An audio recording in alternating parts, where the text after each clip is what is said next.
오늘은 구약의 선지서, 신약에는 뭐가 있어요? 계시록. 네. 그래서 지난번에 우리가 말씀을 나눴던 내용을 한번 싹 보면서 가겠습니다.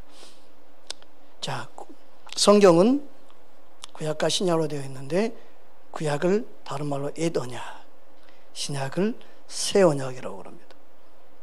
그죠? 두 번째는 구약에 율법서가 있고 신약에는 뭐가 있다? 복음서가 있다. 그죠? 그 세 번째, 구약에 역사서가 있고 신약에도 역사서가 있는데, 신약의 역사서는 사도행전. 영적으로 계속 우리는 성령의 역사를 이루어가고 있는 줄 믿습니다. 여러분 개인적인 성령 역사를 경험하고 여러분이 개인적으로 성령의 역사를 계속해서 기록해 갈 수 있는 여러분의 삶이 되기를 주님으로 축복합니다. 그리고 지난 시간에 구약에는 시가서가 있고, 그리고 신약에는 뭐가 있다? 서신서. 네. 그리고 오늘은 구약에 선지서가 있고, 그리고 신약의 계시록, 구약의 선지서와 신약의 계시록을 함께 살펴보기 원합니다. 자, 선지서는 몇 권으로 되어 있어요? 17권. 네, 선지서는 그래서 양이 많다. 무슨 선지서? 대선지서. 양이 좀 작다. 소선지서. 그렇게 되는 거예요. 네, 그렇게 생각하면 쉽습니다. 그 선지자 안에는 대선지자가 있고 소선지자가 있어요. 네. 그리고 요한계시록, 신약의 요한계시록인데 다른 말은 묵시록이라고도 합니다. 즉 알 수 없는 내용이 기록되어 있다, 숨어 있다, 비밀 계시적인 내용이다, 그런 의미로 묵시록이라는 표현도 하지만, 어쨌든 중요한 것은 하나님의 계시가 기록되어 있는 계시록, 요한계시록이 바로 신약의 우리에게서 말하는 선지서라고 볼 수 있습니다. 오늘은 특별히 선지서 중에 대선지서만 함께 살펴보기 원합니다. 자, 대선지서 중에 이사야 한번 보겠습니다. 자, 이사야는 특별히 남은 자들 향한 말씀이에요. 남은 자, 이스라엘의 남은 자를 향한 하나님의 뜻, 그리고 그들 통해서 영광스러운 미래가 있다는 것을 전하고 있는 그런 내용이 바로 이사야입니다. 이사야 선지자는 출생이나 그 사역지가 다 예루살렘이었습니다. 예루살렘에 태어나서 자기가 태어난 그곳에서 사역한 선지자예요. 그러니까 누구보다도 그 지역을 잘 알겠죠. 그 나라 그 백성의 마음을 알겠죠. 얼마나 하나님 앞에 범죄하고 얼마나 타락한지를 보고 자랐기 때문에 더 누구보다도 하나님 아버지의 마음을 알고 있는 선지자라고 볼 수 있습니다. 그래서 이사야의 내용을 보면 메시아에 대한 메시지가 많죠. 네. 그래서 싹이라는 단어나 나의 종이라는 단어를 통해서 메시아의 선지자, 메시아를 예언하고 메시아에 대한 말씀을 기록되어 있기 때문에 이사야를 향해서 메시아적 선지자, 예수님을 대언하는 오실 메시아를 예표하고 전하는 그런 선지자로 말하고 있습니다.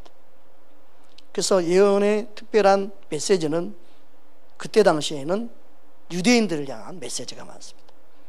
하나님의 백성들을 향한 메시지죠. 좀 전에 읽었던 이사야 6장은 6장 1절 3절 내용을 보면 6장은 바로 이사야가 소명을 받았던 말씀입니다. 그러니까 하나님이 나타나시고 하나님이 계시하시고 하나님이 불렀다. 네. 그 소명은요, 하나님이 나를 택하여 불렀다는 확신이 있어야만 돼요. 우리의 모든 사명을 감당하는 누구 때문에 신학을 가고 누구 때문에 주의 종이 되는 게 아니라 내 안에 하나님의 부르심에 향한 소명이 있어야 돼요. 하나님이 나를 불렀다는 거예요. 그러면 누가 뭐라 그래도 그 길을 갈 수 있겠죠. 그러니까 소명감이 없으면 절대 핍박이 오면 사명 감당 못하고 숨게 되겠죠. 그러나 하나님이 주신 소명에 불타는 사람은 죽음이 들 두렵지 않고 죽으면 죽으리라고 순교할지언정 그 소명을 붙잡고 끝까지 달려갈 수 있는 은혜가 부어져 있는 거죠. 그래서 이 소명감이 있다는 건 너무너무 중요합니다. 여러분 안에도 하나님이 주신 부르심을 명확하게 알고 모든 걸 결정하고 선택하고 그리고 주님이 원하는 뜻을 이루어드리는 그런 통로로 쓰임받기를 주님을 축복합니다. 그래서 교회를 선택하는 데서 여기가 내 교회다, 하나님이 이런 확신을 주신 사람은 쉽게 옮기거나 떠나지 않아요. 왜요? 하나님이 그에게 주신 사명을 알기 때문에 거기서 목숨을 거는 사명자로 자기 자리를 지키는 거예요. 그러니까 사명이 없고 소명이 없는 사람은 항상 뿌리를 못 내려요. 뿌리를 못 내려요. 그러니까 하나님의 교회 안에는 주님이 부르셔서 세운 자들이 있고 주님이 부르셔서 그곳에 심은 자들이 있어요. 여러분, 우리는 주님의 부르심에 반응할 수 있기를 주의 이름으로 축복합니다. 그래서 이사야 선지자를 통해서 말씀이 선포하는 그 선포 형식을 보면 어떤 내용일까요? 조금 경고의 메시지가 있죠. 좀 엄하죠. 그래서 그 선포적인 내용 안에 경고의 메시지가 유난히 많이 들어있는 게 바로 이사야 선지자의 내용입니다. 여러분, 우리가 말씀을 통하여서 하나님 아버지의 마음을 깨닫는 은혜가 있기를 주의 이름으로 축복합니다. 그래서 남은 자의 사상, 버려진 것 같고 그루터비 있게 안 남은 그런 자들이지만 하나님은 그들에게 미래의 소망을 주고 장래의 희망을 주신 하나님입니다. 그래서 하나님의 나라는요, 숫자가 많음에 역사하는 게 아니에요. 하나님의 역사는요, 민주주의가 아니에요. 그래서 다수결 원칙이 아니에요. 사람이 생각은 다수결 원칙으로 하죠. 그런데 하나님은요, 한 사람이라도 의인 한 명을 찾는 거예요. 하나님 뜻대로 행하는 그 한 사람을 찾는 거예요. 여러분, 우리는 하나님 편에 서는 자가 되고 하나님 편에 서는 교회가 되고 하나님 편에 있는 하나님 인정하는 그곳에 우리는 있어야 될 줄 믿습니다. 그러니까 이사야 선지자를 통해서 하나님 그것을 우리에게 가르치죠. 남은 자에 대한 사상. 마지막 때는 남은 자를 통해 역사합니다. 믿음을 지키는 자, 진리 편에 서 있는 자, 주님 편에 서 있는 자, 그게 소수라는 거예요. 그래서 좁은 길로 가는 자가 많다? 적다? 적다. 심히 적다. 찾는 이가 적음이라. 진리 길을 가는 길, 그 좁은 길을 찾는 자가 적으니 그 길을 걸어가는 사람은 얼마나 더 적겠어요. 찾는 이자도 적은데. 그러니까 좁은 길을 가는 사람의 특징이 뭐냐면요, 깨어있는 거죠. 곧바로 가는 길, 곧바로만 갈 수 있는 길. 여러분, 주님만 바라보고 가는 그 길, 좁은 길만 우리는 걷기를 힘써야 될 줄 믿습니다. 할렐루야. 주님만을 바라보고 갈 수 있는 그 좁은 길. 여러분, 우리는 주님을 바라보고 항상 편안함으로 평강 가운데 거할 수 있기를 주님을 축복합니다. 할렐루야. 여러분 안에 주님의 생명의 길을 주님께서 인도하셔서 그 길을 가게 하신 줄 믿습니다. 할렐루야. 주님께서 우리에게 은혜를 부어주시는데 특별히 예레미야 선지자는 눈물의 선지자라고 그러죠. 눈물의 선지자. 왜 그러냐 했더니 이스라엘의 죄와 그 비참함을 보게 하셨어요. 그리고 회개의 메시지를 전하게 하셨어요. 그 회개의 메시지를 전하면 전하는 사람 마음이 아파. 왜요? 듣지 않으니까. 그러니까 전하는 사람이 눈물이 날 수밖에 없는 거예요. 안타까운 거죠. 안타까워. 하나님 아버지의 마음을 전하지만 듣지 아니할 때 얼마나 그 마음이 아프죠. 그래서 눈물로 통곡하게 되는 거예요. 여러분, 예레미야는 눈물의 선지자입니다. 예루살렘 성전을 향하여, 이스라엘 백성들을 향하여, 포로된 유대인과 그리고 남은 유대인들을 향해서 외치는 그런 선지자였습니다. 하나님의 심판에 대한 메시지를 전하기 때문에 심판의 선지자라고 말하기도 합니다. 그러나 그 이후에 회개하고 돌이키는 그들에게 하나님 희망의 메시지도 잊지 않죠.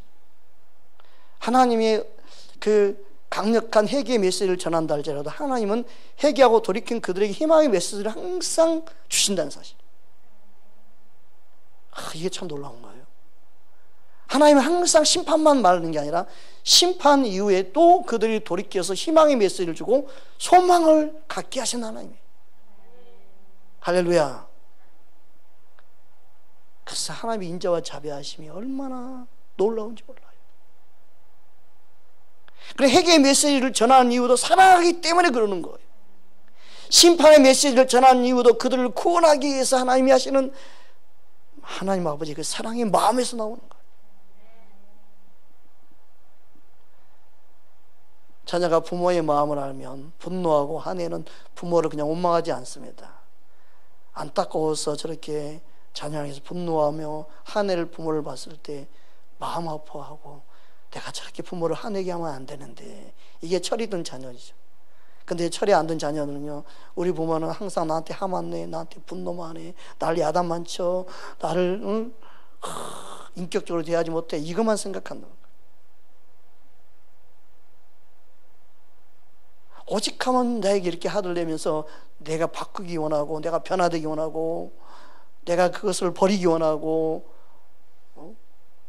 나를 고쳐보기 위해서 저렇게 애쓰는 그 부모의 마음을 안다면 빨리 버릴 건데 그러지 않아요. 우리도 하나님께 그렇습니다. 하나님이 우리에게 심판을 말하고 우리에게 징계와 모든 회개의 메시지를 전한 이유는 우리를 그만큼 사랑하시기 때문에 그런 거죠. 여러분, 주님의 그 사랑의 음성을 듣는 은혜가 있기를 주의 이름으로 축복합니다. 할렐루야. 그 모든 환경의 어려움을 통해서 우리는 주님께서 회개하고 돌이키고 원하는 사인의 음성, 주님의 음성으로 사랑으로 반응할 수 있어야 됩니다. 원망하고 불평하는 자가 아니라. 그래서 주님께서 그 마음을 알지 못하는 백성들을 향하여 선지자는 중간에 우는 거죠. 안타까워서 우는 거죠. 아버지의 마음을 모르고 회개하지 못하는 그들을 향해 울 수밖에 없는 거예요. 여러분, 저와 여러분 안에 하나님의 그 마음을 알 수 있기를 주님을 축복합니다. 단순히 하나님은 두려움의 하나님이 아니라 사랑하시기 때문에 회개하고 돌이키게 하기 위해서 우리에게 두려움을, 말씀을 또한 하시는 거예요. 주님의 마음을 알 수 있는 은혜가 우리 모두 있기를 주의 이름으로 축복합니다. 그래서 예레미야 선지자를 통해서 말씀하는 것은 의로운 가지, 예수님을 말씀하죠. 또 여호와 우리 종을 말하면서, 우리 왕을 말하면서 예수님이 왕으로 오실 부분에 대한 희망의 메시지를 갖게 만들죠. 여러분, 예수님이 우리 위해 왕으로 오셔서 구원하시고 회복시켜 주시고 우리의 흐르는 눈물 닦아주시고 주께서 우리에게 소망을 주신 줄 믿습니다. 할렐루야. 또 에스겔 선지자를 한번 보겠습니다. 에스겔을 통해서도 우리에게 말씀하시는 것은 예루살렘의 멸망과 또 회복에 대한 말씀을 하고 있습니다. 특별히 에스겔에서는 포로된 이스라엘, 특별히 유대인들에 대한 메시지입니다. 에스겔은 에스겔 한 쌍을 우리가 말하는 것처럼 한 쌍의 선지자라고 말합니다. 한 쌍을 통해 하나님은 계시하셨고 한 쌍을 통해 가르쳐 주셨어요. 마른 뼈들이 살아나는 환상, 그리고 예쳤더니 그대로 되어지는 그런 어떤 환상을 통해서 하나님이 회복시킬 것을, 하나님의 말씀이 이렇게 능력으로 역사한다는 것을 우리에게 가르쳐주고 있는, 여러분 지금도 하나님 말씀은 생명의 능력이 되어서 죽은 영혼을 살리는 강력한 하나님의 능력이 되는 줄 믿습니다. 그래서 죽었던 영혼도 살리는 메시지가 하나님의 말씀이라는 사실을 우리에게 믿게 하시죠. 할렐루야. 그래서 여러분의 말씀이 선포되어지고 하나님의 말씀을 통하여 하나님 일하신다는 사실, 그것을 우리에게 가르쳐주고 있습니다. 주님은 우리를 통해서 지금도 주님의 뜻을 전하는 통로로 쓰임받게 할 줄 믿습니다. 특별히 그래서 에스겔은 뭔가 환상에 대한 메시지이기 때문에 비유적인 형태의 말씀으로 기록되어 있습니다. 다음에 에스겔서 말씀을 나눌 때 좀 더 구체적으로 장별로 또 이렇게 잘 분석해서 말씀을 나누도록 하겠습니다. 다음은 다니엘서입니다. 다니엘서는 이 땅의 왕국과 그리고 하나님 나라 왕국에 대한 부분을 말씀을 통하여 가르치고 있습니다. 이 땅이 아무리 왕국이 하는 것 같아도 그 나라를 패망하고 멸망시키는 하나님이에요. 이 땅의 모든 걸 다스리는 하나님, 그리고 그 가운데 하나님의 나라가 있음을 가르쳐 줍니다. 그래서 이 땅에 아무리 대국이 있고 아무리 잘 나가는 나라가 있다 할지라도 그 나라 너머에 하나님 역사하신 하나님의 나라를 우리는 꿈꾸고 바라볼 수 있어야 됩니다. 할렐루야. 그 다니엘서는 어떤 묵시적인 말씀도 있죠. 다시 오실 예수 그리스도에 대한 기다림, 그런 메시지가 포함되어 있습니다. 다니엘은 포로지에가 있는 바벨론의 포로로 가서 바벨론에 가서 그곳에서 사역한 사역자예요. 자기는 예루살렘에서 태어났지만 포로로 끌려간 그 나라의 사역자로 쓰임받는 특이한 사역자죠. 여러분, 하나님은요, 우리가 어느 곳에 가든 그곳에서 우리를 쓰시는 하나님이라는 걸 기억해야 돼요. 우리가 세상에 가더라도 세상에서 우리가 쓰임받도록 하나님 역사하기 원하시고, 하나님이 내가 있는 곳을 통해서 그곳에 하나님이 일하기 원하신 하나님, 믿으십니까? 그래서 하나님이 보내시면 가는 거지. 야, 포로로 끌려갔는데도 하나님이 그곳에도 하나님이 일을 하시는구나. 할렐루야. 그래서 하나님의 일은요, 환경에 매이지 않습니다. 사람이 매이지 않습니다. 하나님의 일은요, 시간과 공간 모든 걸 초월해 역사하십니다. 그러니까 여러분이 포기하지 않으면 돼요. 나는 이랬으니까, 나는 이렇게 매여있으니까, 나는 감옥에 있으니까, 나는 실패했으니까, 나는 이렇게 없으니까, 나는 총구석에 있으니까. 아니에요. 하나님은 어떤 사람을 쓰시느냐, 하나님을 의지하는 자, 하나님을 신뢰하는 자. 다니엘은 특별히 하루에 3번씩 기도했던 사람이에요.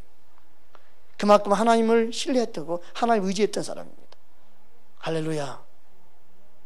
그러니까 하나님의 이름을 부르는 자, 하나님만을 신뢰하는 자, 그들을 통해 하나님이 일하십니다. 그러니까 우리는 환경, 나의 신세 타령을 하면 안 됩니다.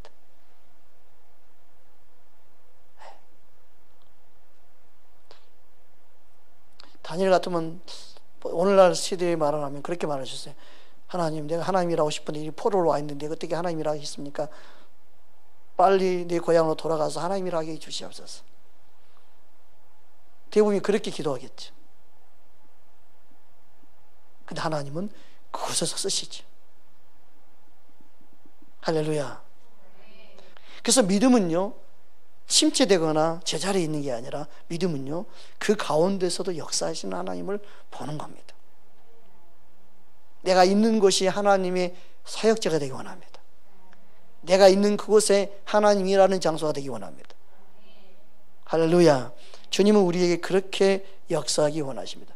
그래서 다니엘은요, 이방 시대의 선지자입니다. 타 지역 이방들에 가서 그 시대에 쓰임받은 선지자예요. 네. 신약으로 말하면 사도 바울과 같이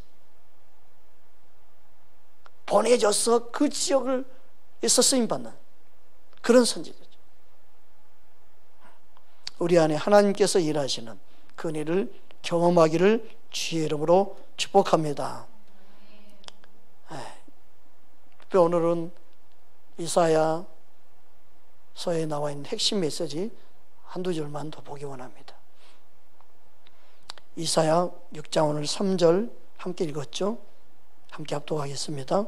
서로 불러 이르되 거룩하다 거룩하다 거룩하다 만군의 여호와여 그의 영광이 온 땅에 충만하도다 하더라.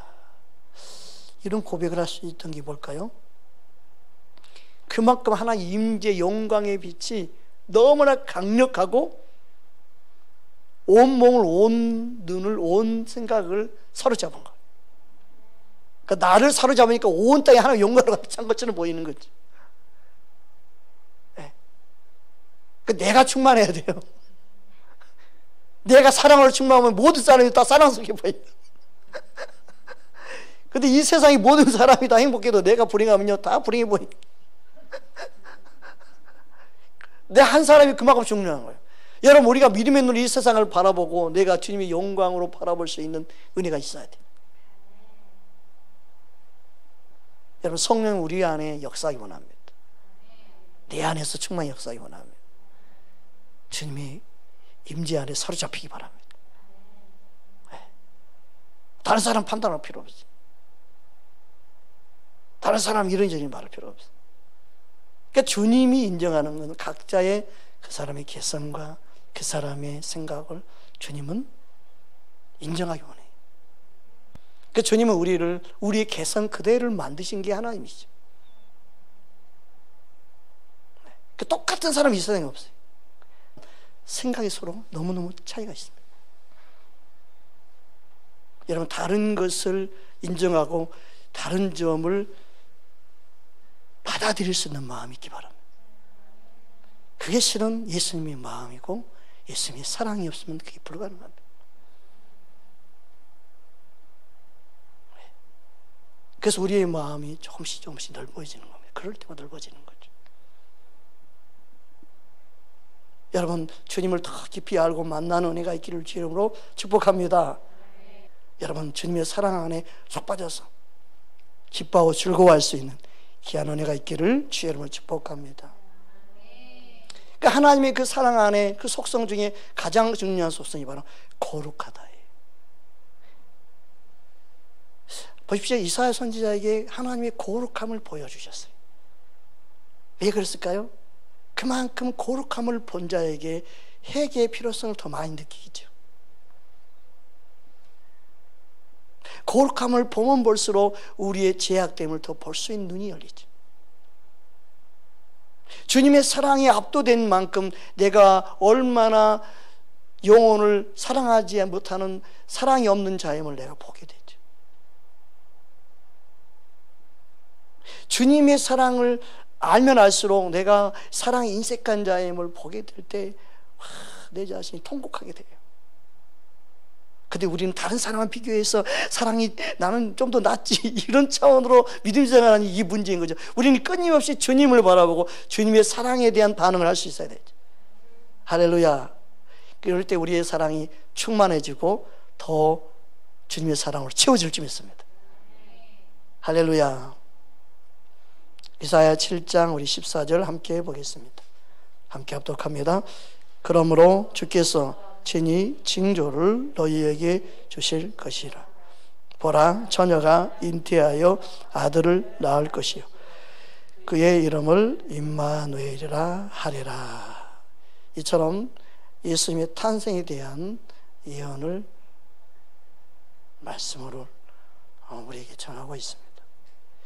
참 그만큼 하나님의 뜻을 전하는 선지자로 메시아적인 사명을 감당하는 선지자적으로 예수님의 탄생을 말하고 있는 메시아적 선지자입니다. 또 이사야 우리 11장에도 보면 그런 내용을 알 수 있습니다. 11장 1절 2절 함께 합독하겠습니다. 이새 줄기에서 싹이 나며 그 뿌리에서 한 가지가 나서 결실할 것이요 그의 위에 여호와의 영 곧 지혜와 총명의 영이요 모략과 지혜의 영이요 지식과 여호와를 경외하는 영이 강림하시리니. 아멘. 예수님이 요단강가에서 세례를 받으실 때 성령이 비둘기같이 임하셨죠. 그 성령님이 임하실 때 바로 이 말씀이 이루어짐을 여러분 믿으시기 바랍니다. 하나님의 권능이 예수님에게 임하신 거예요. 여호와의 신이 임한 거예요. 여러분, 예수님을 통해서 구원의 계획을 이루시기 위해서 이렇게 선지자를 통해서 말씀하시고 결국 예수님이 이 땅에 보내셔서 저와 여러분을 통해 그 구원의 감격과 기쁨을 누리게 하신 줄 믿습니다. 내가 예수님을 알고 만났다는 이 사실이 얼마나 놀라운 일인지 몰라요. 많은 선지자를 통해 예언했던 그 예수님이 우리에게 오셔서 나에게 보내주셔서 나를 구원받게 하였다는 이 사실이 얼마나 놀랐습니까? 그 우리 삶 속에 하나님의 구원의 그 놀라운 여정을 생각할 때 감격할 수밖에 없어요. 여러분, 어느 왕이 여러분 한 사람을 위해서 그런 계획을 세우겠습니까? 그죠?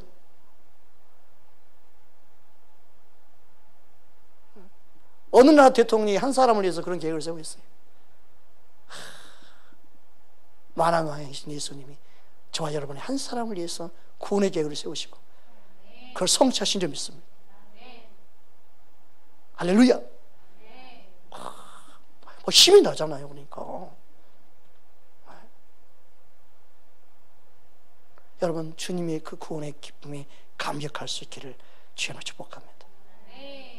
믿음으로 반응할 때 어느 말씀을 보든 어느 말씀을 대하든 거기서 주님을 만나고 주님에게 사랑과 그 은혜를 경험할 수 있어야 될 줄 믿습니다. 할렐루야. 여러분, 주님이 우리의 마음을 만질 때 가장 행복한 줄 믿습니다. 여러분, 주님의 감격에 빠지기를 주님을 축복합니다. 야, 하나님이 우리의 마음을 만져서 나를 감동시킨다는 사실을 여러분 얼마나 놀랍습니까? 여러분의 영 안에 주님의 만드심으로 충만하기를 주님을 축복합니다. 말씀 붙잡고 우리 함께 기도하기 원합니다.